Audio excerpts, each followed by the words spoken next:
En este video vamos a ver los dos tipos de sistemas de costeo históricos. Luego vamos a definir el punto de equilibrio, el económico y el financiero, sus variaciones, para terminar con lo que es el análisis marginal. Pero para esto vamos a empezar para ver cómo se costean distintos sistemas productivos. En este primer caso tenemos la empresa que trabaja por lotes o por órdenes de producción. Entonces, ¿cuáles son sus características? En estas empresas la demanda suele estar antes que la oferta, es decir, se trabaja a pedido. Los tiempos de fabricación pueden ser relativamente largos, el precio está muy relacionado con el costo. Es fundamental que cada lote durante el proceso se pueda identificar claramente, por lo tanto podemos saber en todo momento en qué estado está cada lote, independientemente de los otros, qué materiales, qué mano de obra se aplicó en cualquier momento de la producción. La unidad de costeo es siempre la orden y el resultado económico se conoce con facilidad. Es decir, ¿cómo funciona? Nosotros tenemos en el costeo por órdenes de producción, por un lado la mano de obra directa, los materiales directos. Todo esto se acumulan en planillas que son las órdenes de producción. Y por otro lado tenemos los costos de fabricación indirectos o gastos de fabricación que se acumulan por departamento y luego se prorratean sobre la orden de producción. Si nosotros vemos el flujo de producción en un sistema de costeo por órdenes, nos vamos a encontrar que nosotros tenemos el material. Sobre este material, para cada orden de trabajo, para cada lote, se generan requisiciones. Contra estas requisiciones se preparan los materiales, se hace un resumen para cada una de las órdenes de trabajo y ahí estaríamos en condiciones entonces, al conocer cuánto material se entregó para cada orden, de sacar el costo de materiales. Algo similar se hace con la mano de obra, se preparan boletas de trabajo donde cada trabajador va poniendo qué tarea hizo y cuánto tiempo demoró para cada orden de trabajo. Se hace este resumen y se vuelca en la orden de ese lote, en esa orden de producción, se vuelcan todos los datos de la cantidad de horas hombre que se utilizaron por cada categoría de personal y se puede calcular el costo de la mano de obra. Y para el tema de los costos indirectos, se tienen los costos indirectos, se prorratean de acuerdo a una fórmula que hayamos predefinido y se carga entonces este costo indirecto en la orden de producción. Obviamente, con el caso de los costos indirectos, nosotros haremos un análisis posterior de los costos indirectos reales y veremos entre los aplicados y reales qué es lo que ha sucedido. Y así obtendremos si hay una sobre o subaplicación de estos costos. ¿Qué es lo que va a pasar? Cuando se termine el periodo en el que estamos analizando, nosotros podremos tener algunas órdenes, como en este caso, como ejemplo, la orden 1, que está totalmente terminada, por lo tanto, el producto de esta orden ha ido al inventario de productos terminados, y esta orden se puede ya sacar cuál es el precio unitario de cada una de las unidades que se ha mandado al stock, dado que tenemos los materiales usados, la mano de obra utilizada y los costos indirectos que se le han imputado a esta orden. Pero podemos tener otras órdenes, como en este caso estamos hablando de la orden 2 y 3, que no se terminaron y por lo tanto van a ir al inventario final de productos en procesos con los costos que hasta este momento se le hayan cargado. Obviamente, lo que ha terminado es un periodo contable, un periodo de análisis, o sea que estas dos órdenes, la 2 y la 3, se seguirán produciendo hasta ser finalizadas y cuando finalicen seguirán el camino de la orden número 1. Vamos a ver ahora las características del otro método, que es el costeo por proceso, en las operaciones que son las producciones de proceso continuo. O sea, se trata de trabajo repetitivo y especializado, bienes que se fabrican para almacenamiento. La unidad de costeo sigue siendo el artículo, se puede usar para uno o más productos, pero la gran diferencia es que acumula los costos por centros y luego se prorratea entre todo lo que se produjo. Los procesos pueden ser secuenciales, donde se produce primero en un centro de costos y lo que sale de este centro sirve como insumo del siguiente y así hasta que el producto está terminado. O por procesos paralelos, donde no necesariamente la salida de uno de los departamentos o centro de costos signifique insumo para otro producto, sino que pueden ser independientes. En este sistema nosotros tenemos que los materiales directos, la mano de obra directa y los gastos indirectos de fabricación se cargan a cada departamento. Al terminar el periodo que estamos analizando, conocemos el costo total por departamento y conocemos el inventario de artículos terminados y por lo tanto podremos con estos dos datos sacar cuál es el costo unitario de los distintos artículos.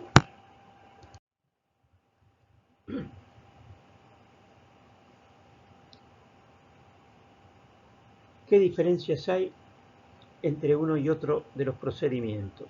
¿Por órdenes de trabajo o por procesos? Las órdenes de trabajo son para producción por lotes. Cuando costeamos por proceso es una producción continua.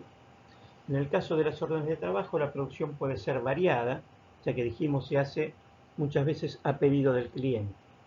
En el proceso continuo, la producción es estándar. En el primer caso, la producción se realiza sobre pedido de cliente, como dije recién. En el otro, se hace sin que existan necesariamente pedidos de los clientes.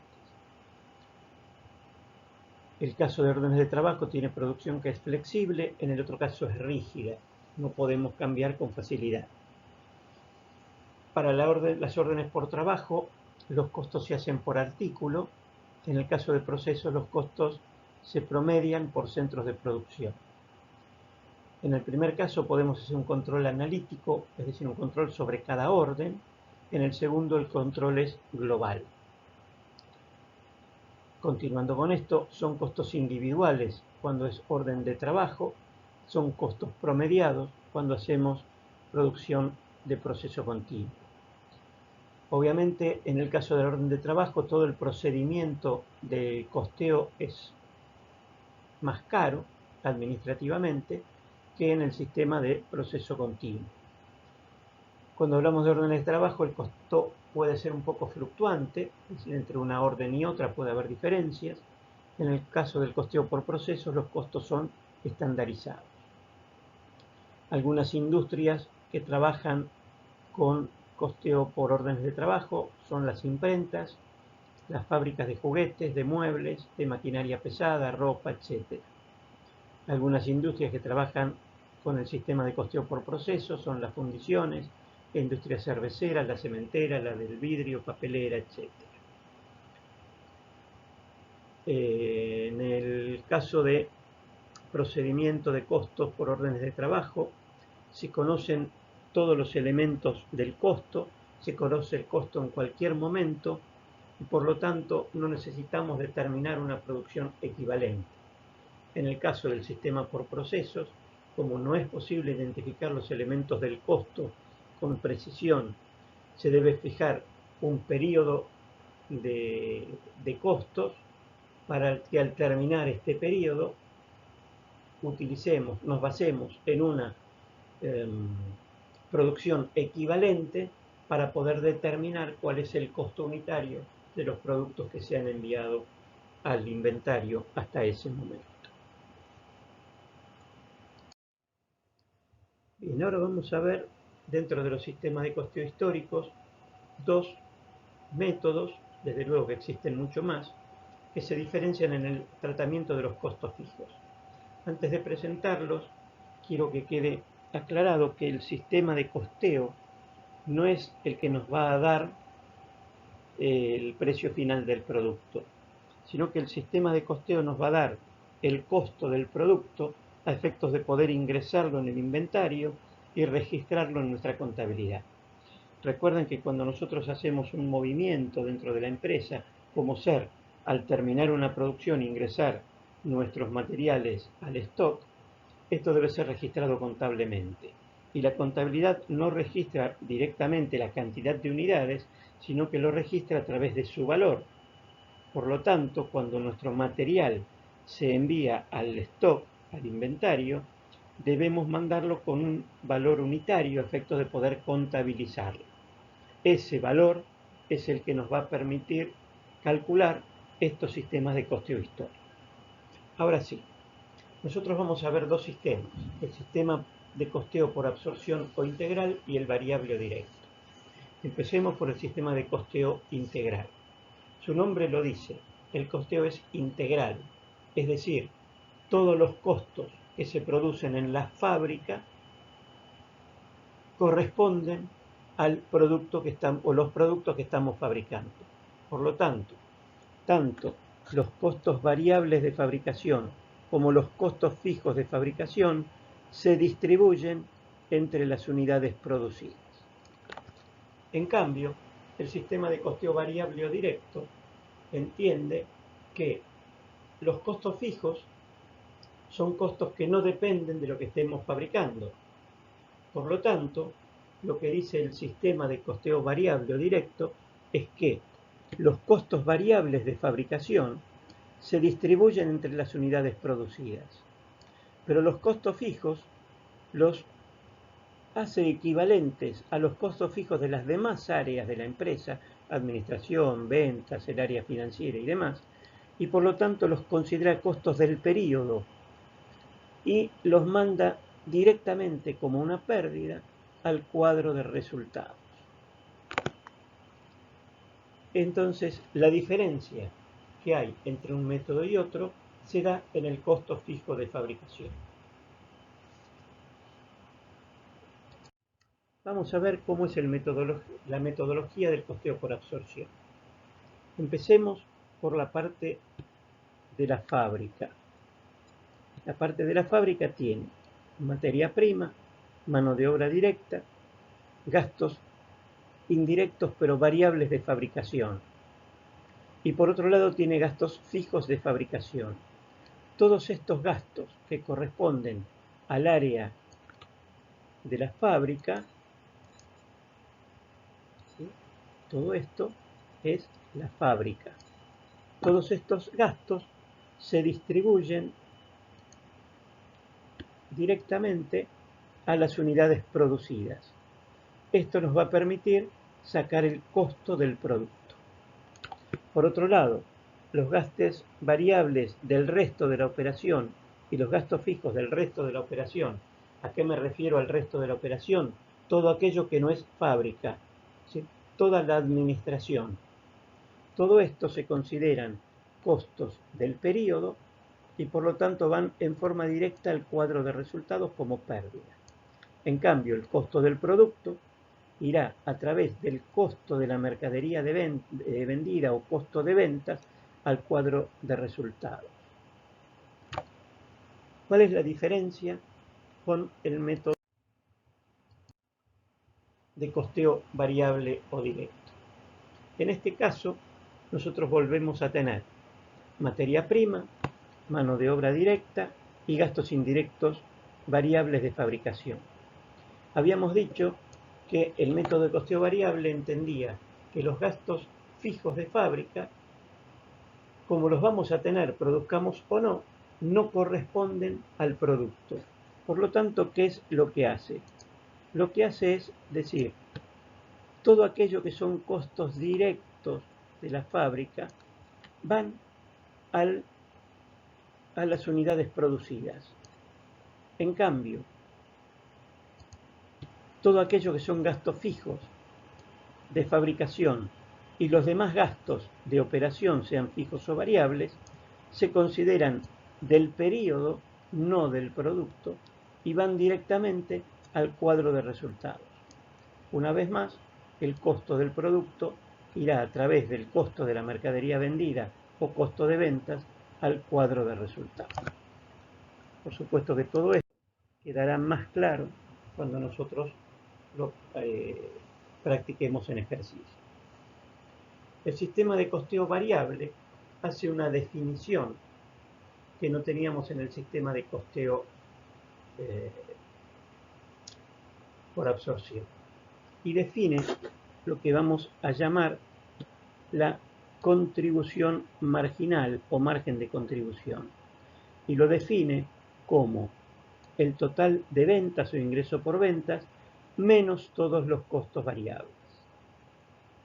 Por lo tanto, nosotros podríamos sacar una contribución marginal unitaria como precio de venta unitario menos costo variable unitario. Bajo este sistema, la utilidad está relacionada con las ventas y no con el nivel de producción. Los costos fijos se relacionan con la capacidad instalada, pero no con el volumen producido real.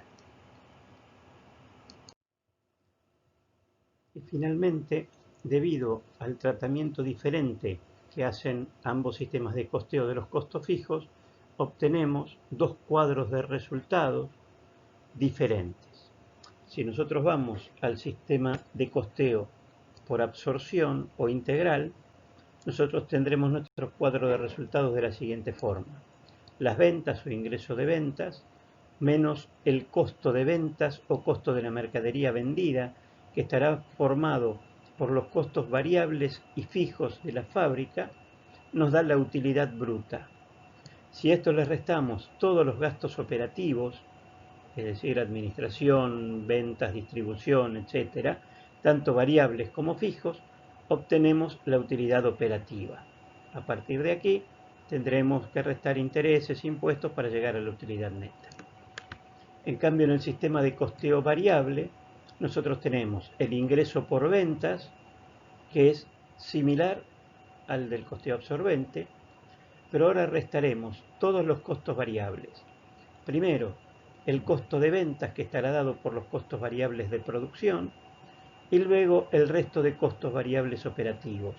Con esto obtendremos el margen de contribución o contribución marginal. A esto le restaremos todos los gastos fijos, tanto los de producción como el resto de los gastos operativos, y llegaremos a la utilidad operativa.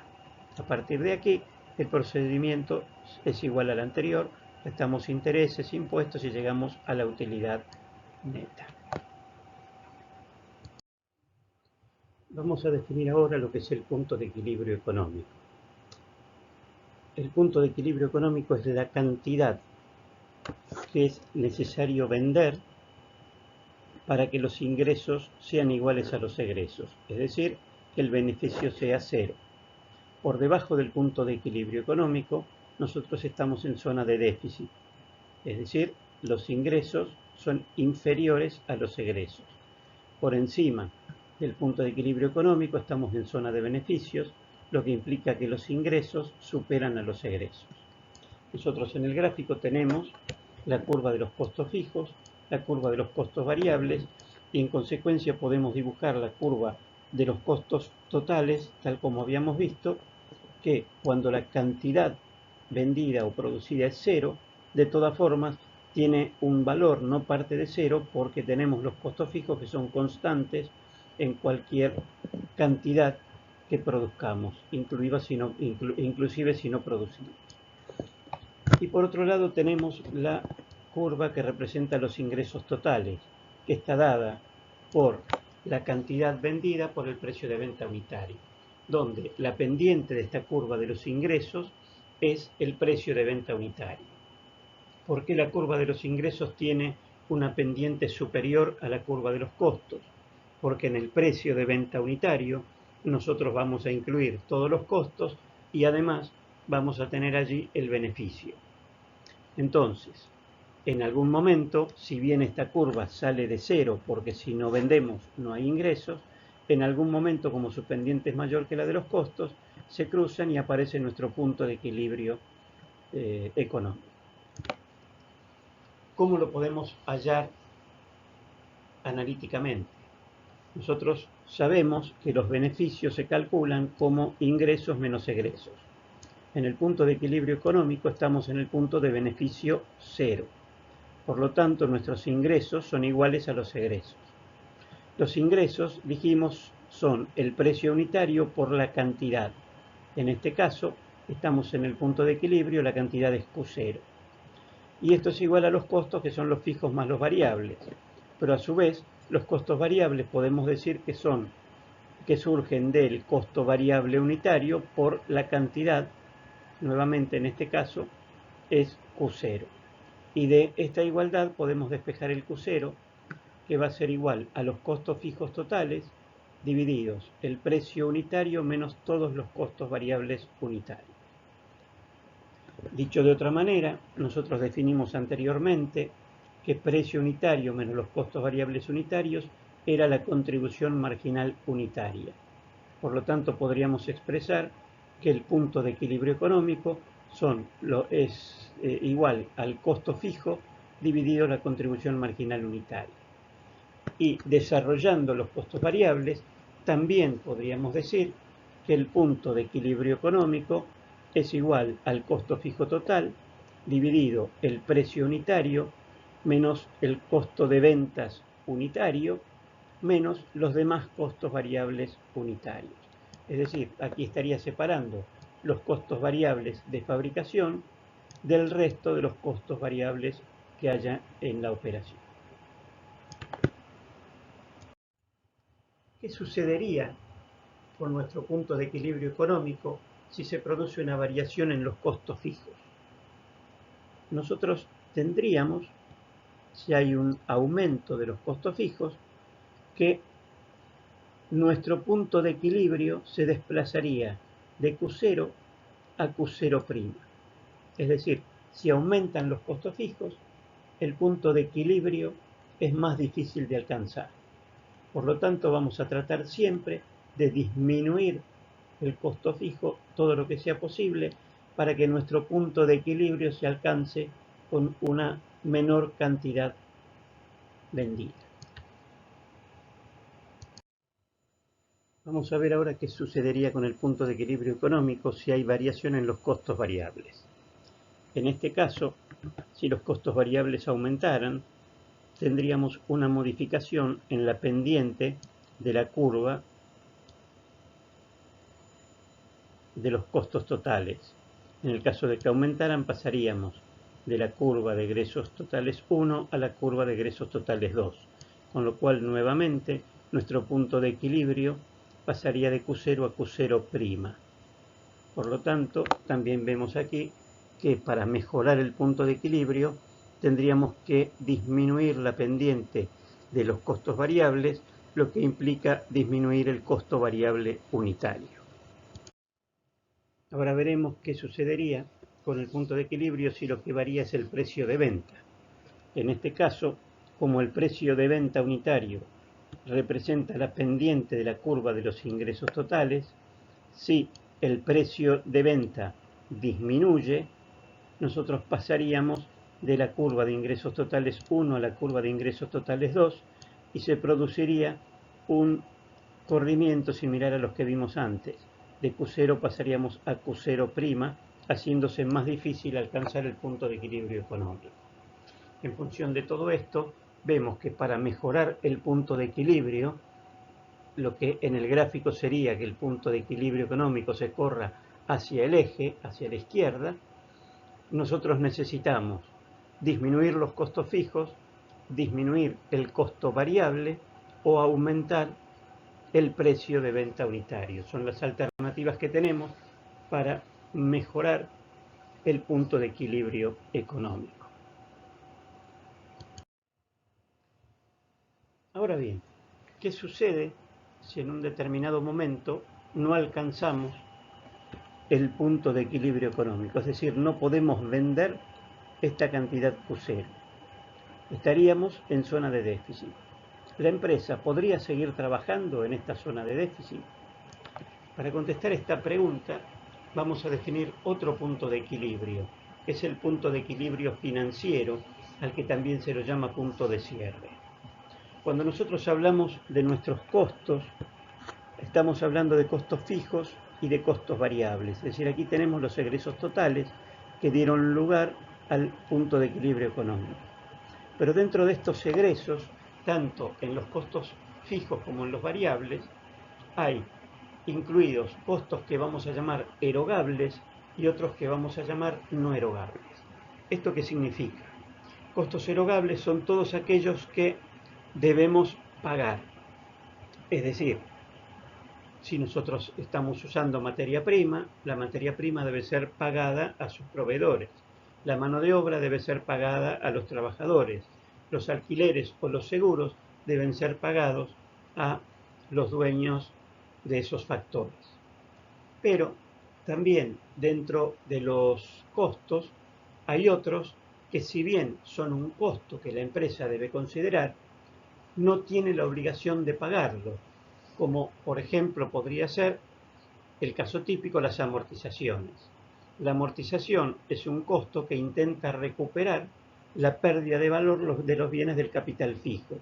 Por lo tanto, lo incluimos en el costo, pero este dinero queda trabajando en la empresa, no se lo debemos pagar a nadie. Por lo tanto, ¿qué sucede si nosotros esos costos no erogables los restamos de los costos fijos o variables? A nosotros nos quedaría que el costo fijo total, al restarle los costos no erogables, se transformaría en este nuevo costo fijo no erogable. Y lo mismo pasaría con el costo variable. Si al costo variable total le restamos los variables no erogables, nos quedaría otra curva de menor pendiente con solamente los costos variables erogables. Por lo tanto, tendríamos ahora una nueva curva de costos totales, pero solamente con los costos erogables. Y esta curva, al ser menor que la de costos totales, cruzaría a la curva de los ingresos en un punto inferior al punto de equilibrio económico. Y este es el que llamamos punto de equilibrio financiero.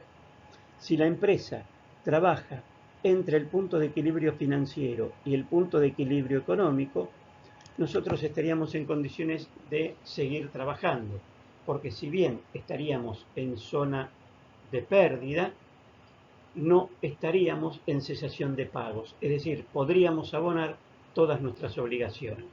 Ahora bien, si la empresa no alcanza tampoco este punto de equilibrio financiero, entonces sí, la empresa se ve obligada a cerrar porque estaría en cesación de pagos y seguramente le va a ser solicitada la quiebra. ¿Cómo calculamos el punto de equilibrio financiero? Similar al punto de equilibrio económico, pero teniendo en cuenta solamente los costos erogables. Es decir, la fórmula del punto de equilibrio financiero nos quedaría costos fijos erogables sobre el precio unitario menos el costo variable erogable unitario.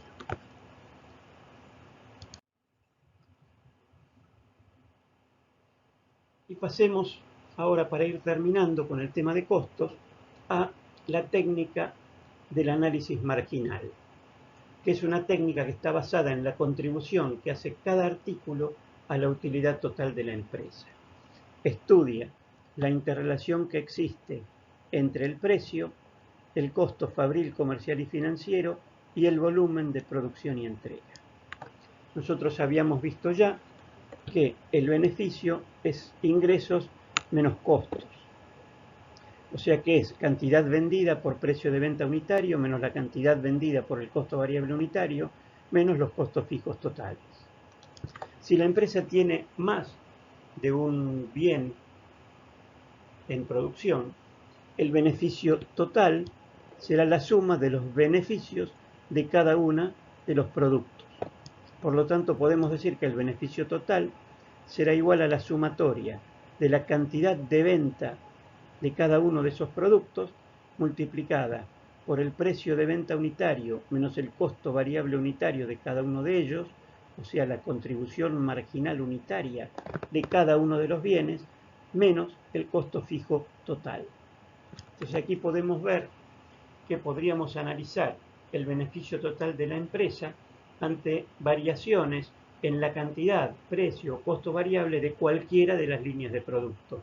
y así analizar, por ejemplo, qué sucede si el precio de un producto sube o si el precio de un producto baja, si nos aumenta la cantidad, si el producto deja de ser requerido en el mercado y baja la cantidad, y vamos estableciendo las posibilidades de reemplazar esa pérdida que se puede producir por la disminución de la cantidad o el precio de venta o el aumento del costo variable de uno de nuestros productos con el aumento en la cantidad, precio o disminución del costo variable de alguno de los otros productos que vamos a trabajar. Una de las ventajas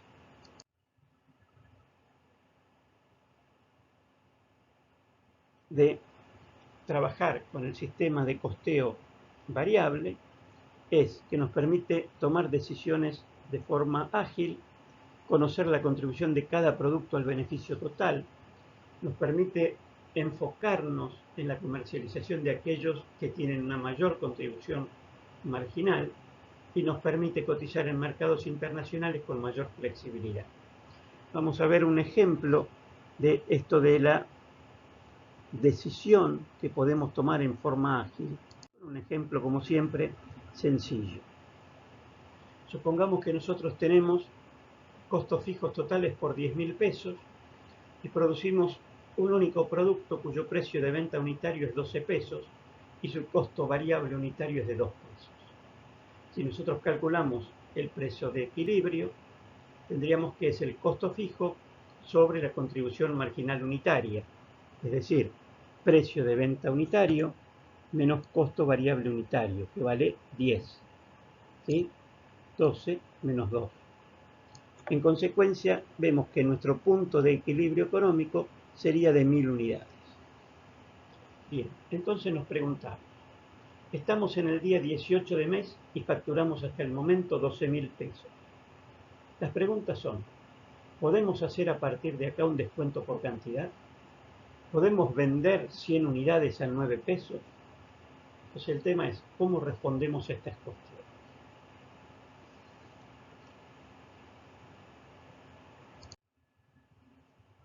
Nosotros sabemos que la contribución marginal es de 10 pesos por unidad.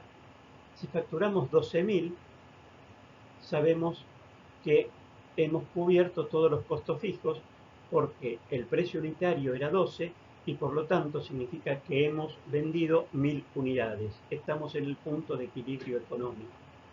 O sea que a partir de acá, lo único que tendremos que recuperar de aquí en adelante es el costo variable.